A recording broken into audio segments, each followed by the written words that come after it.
Hello everyone, it's me Nemi and welcome to my YouTube channel. Today I wanted to officially introduce you to my new series titled Surviving Facial Hair. This series was inspired by lots of DMs and encouraging messages that I always get almost every day from women like me that suffer from this condition of having facial hair. This is a very personal series that is so dear to my heart because it's literally a journey of everything I've been through, having facial hair from a young age, sharing my experiences with you guys, and a lot of you have been following my journey for over 7 months now. And I get a lot of DMs, I get a lot of questions, people always wanting to know about the real history and the beginning of me having facial hair. And I thought, why don't I just make a series where I can drop episodes every week for you guys to just tune in and enjoy. Now, this series is not just about me talking about my facial hair. It's also going to be a platform for women that suffer this condition with me, hirsutism, to come and share their experiences. You can always send me your mails, telling me your stories of what you've experienced. And I feel like together as a community, we can inspire each other to keep pushing. Just to do a little introduction, I want to introduce myself officially. For those of you that are just subscribing to my YouTube channel, I go by Nemi. I am 28 years old. I was born June 22nd. I'm a Cancer. And what else? I'm in a relationship. And I'm a professional chef. And I do full-time content creation now. Like, I work with brands from all over the world that want to work with me. I love creating content. Making content is one of the things that make me so happy, and it brings me so much joy. This series is going to be a very heartfelt series where I'm going to just expose myself and be vulnerable with you guys, because I feel like most of the content that I put on Instagram, I can share more on YouTube. Like, YouTube is literally like my safe space where I come to, pour out my heart and share you guys the experiences that I have been through. Surviving facial hair was truly inspired by the feedback that I got, after I shared my story on social media. I've gotten so much support from women all over the world. People are speaking up, people are sharing their experiences in my DMs, in my comment section. And I just wanted to create a warm and, safe community for us to just open up, share experiences, send me that email, tell me how you've been feeling, tell me the things that you've been struggling with facial hair, because I can relate. I started having facial hair as a teenager when this topic was not even being addressed in the society. I was confused, I was lost, I was terrified, and even without confiding in anybody, the first thing that came to my mind is just to take off a shaving stick and start taking it off. And that was the beginning of the whole chaos, because I felt like if I had confided in medical issues, probably I would have been put on like some hormonal drugs that would have helped me out or something like that. But I don't like to dwell in the past. What has happened, and I'm moving forward. First time I ever saw my facial hair, it actually came from like few strands, and I was so terrified. I remember I used to hide in my bathroom, my parents' bathroom back then, and I would just take everything off before I stepped out. I didn't want any soul to know what was happening. I didn't even confide in anybody. Now, fast forward to like a few years later, I realized that there are other ways to take out your facial hair. And the first thing I started using was Veet facial hair remover cream, right? So I used Veet for a long time. I used Veet for like 3-4 years. And for some reason, Veet kept on burning my skin. I think I had a very sensitive skin. So I kept on trying different products. I tried Veet, I tried All Clear, I tried Magic. I tried so many hair remover creams. I was so desperate. I was a desperate girl that really needed a solution. I needed a cure. I saw my facial hair like a disease. I saw it like a parasite that needed to be fumigated. Like, I hated looking at myself in the mirror. It affected my self-esteem. I didn't find myself worthy. I was always feeling like, I don't know, it just messed me up mentally. I won't even lie. It messed me up so bad. And I just disliked everything about my facial hair. It was something I was not ready to accept. But over the years, I started building my confidence. I read a lot of books. A lot of you guys don't know, but I read a lot of inspirational books. I read I think the first book I read was Why Men Marry Bitches. Then I think I read The Subtle Art of Not Giving a Fuck. I read The French Subtle Art of Not Giving a Fuck. I read so many books, and subconsciously, I didn't know that those books I was reading was just adding 1 or 2 things to my attitude, my personality, my self-confidence. So over time, my confidence just kept on building. I remember the first time I went viral. A lot of people don't know this. I was actually in grief. Like, I lost my dad that time. Everything happened so fast. So before I could even get my feet on the ground and, stabilize myself in a new city, I just moved then. I moved from Abuja to Lagos at that time, and then my video went viral, and some blogs, some bloggers in Nigeria carried the information. But I'm so grateful that I didn't give up. I'm going to be very honest with you. I was really, really depressed. I was so depressed at that time. I was just showing up, because that's what I know how to do.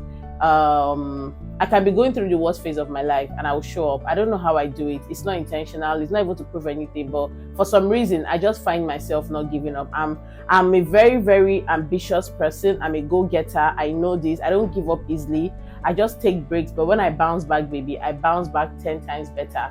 And I'm so happy that that phase of my life didn't let me give up everything, because I never envisioned that I'll build a community this strong, that you guys feel comfortable enough to DM me and tell me your experiences. I remember some ladies send me voice notes and I'm like, feel free. I mean, that is the whole essence of me, exposing myself to the world with my facial hair. Like, don't abuse it. Of course, don't abuse it. But I don't know. I don't mind, sharing your experiences with you, because it's a lonely world out here with women with facial hair.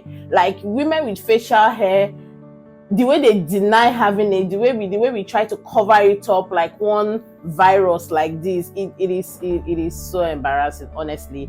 There was a time I don't go out during the day. It was that bad. Like, if you want to invite me, you can only see me at night.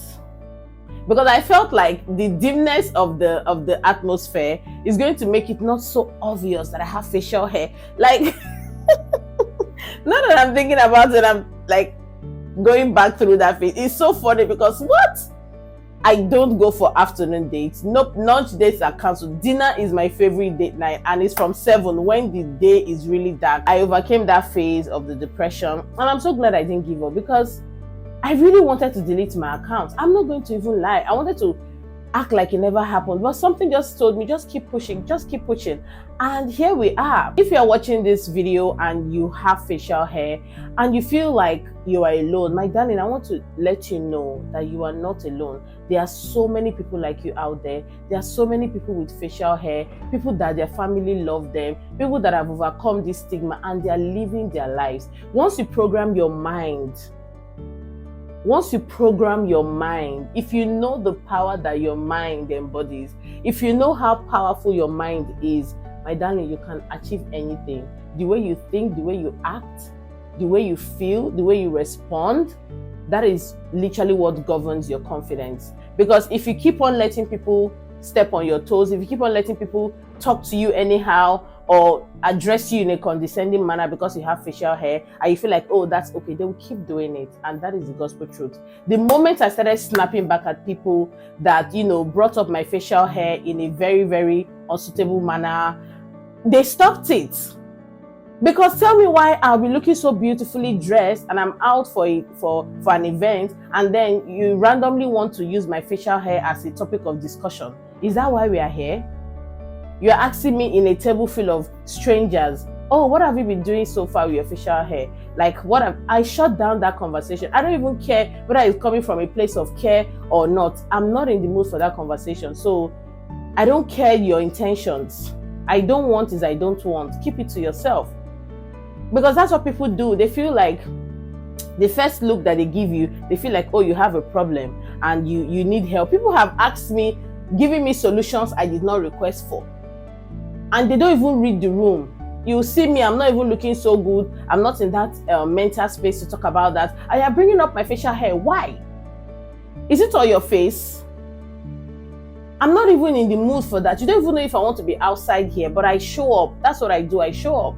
So when you start shutting down conversations that does not suit you, when you start shutting down conversations that people are bringing up just to make you feel uncomfortable, because I know people like that.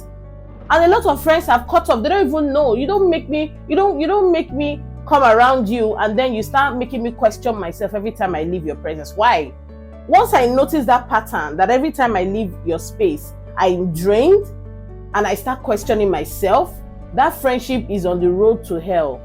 Because I will not compromise my dignity, my self-respect, just to accommodate your friendliness. For what?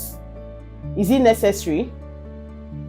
I don't surround myself with people that make me feel bad. If I notice an ounce of condescending tone, I've exited from that friendship. I don't have time. Friendship, relationship, family group, whatever it is, I've removed myself from situations that don't make me feel good. Because why will I walk into a room and the first thing you're announcing is, oh, you took off your facial hair today. And so, what do you want me to do with this information? So these are the things that a lot of people do. Sometimes I try to defend them that it's lack of emotional intelligence, but I feel like sometimes they do it out of spite, or maybe the way I carry myself, or the way I carry myself so well that sometimes people don't know that this load is heavy. Just because I carry it so well doesn't mean that it's not weighing me down, but I have to show up for myself. Because if I don't show up, who will? I waited every day to see like a pretty girl like me embody this facial hair thingy, because I noticed that a lot of women with facial hair, they hide behind the camera, they use a lot of filters, they are in denial, they are generally ashamed, because there is this shame attached to women with facial hair. I mean, if you walk on the street, you hear men teasing you, this one na man, oh, this one get beer, this one na man, I been a woman. You know, it's very humiliating. Especially this part of the country I am, it's very, very humiliating. It's very condescending. I've received a lot of bullying. People have threatened to attack me just because I put myself out there. People have been bullying me. Like sometimes I wake up in the morning and I come online. By the way, I turn off my Instagram notifications. Oh my God, if you think you are DMing, you are messaging me and you're insulting me and I'm seeing your notifications, hell no. I have to enter Instagram first before I see what is going on. In fact, apart from my personal WhatsApp, all of my notifications of social media are turned off. Anything that has happened, I will get to it. Because sometimes I wake up and I see 100 comments and they are bullies. People are insulting me. People post me on their stories just to insult me. Why? Because I have facial hair. Something that is beyond my power. Something that I have tried to solve and there was no solution. I said, okay, no problem. Let me love myself. Let me inspire somebody else. And believe it or not, inspiring you guys, you're also inspiring me more. Because sometimes I wake up and I'm like, this bullying, is it even worth it? I'll be like, maybe I would have just stayed on my own, minding my business. It's so hurtful. Just because I don't talk about it does not mean that it's not painful. It is painful. I know some people say, oh, ignore them. Yes, I ignore them, but I'm actually a human being with feelings, for crying out loud. I have emotions. That's why I always snap back. And some people feel like I snap back because, oh my gosh, I think somebody commented, somebody saying, oh, she needs to heal. She's got some trauma. Look at how she's responding. I read this book. And in this part of the chapter, they said, anything you don't like, reject it. Like, let's say, for instance, if you tell somebody, oh, I'm going to win, and then somebody says, oh, it's not possible, you can't win, you have to counter that message that person said. Because keeping silent about it, it's more like you're accepting it. When I practiced this thing for the first time, and it made me feel good, that was the end. The more I respond to these trolls, the more I feel good. It's not even for a place of healing or not healing. Sometimes I'm responding, I'm even laughing. Because I'll go to your profile and I will go through your page when I have time, and I will make sure that I give you a dose of your medicine. Because this is not why we are here. Okay?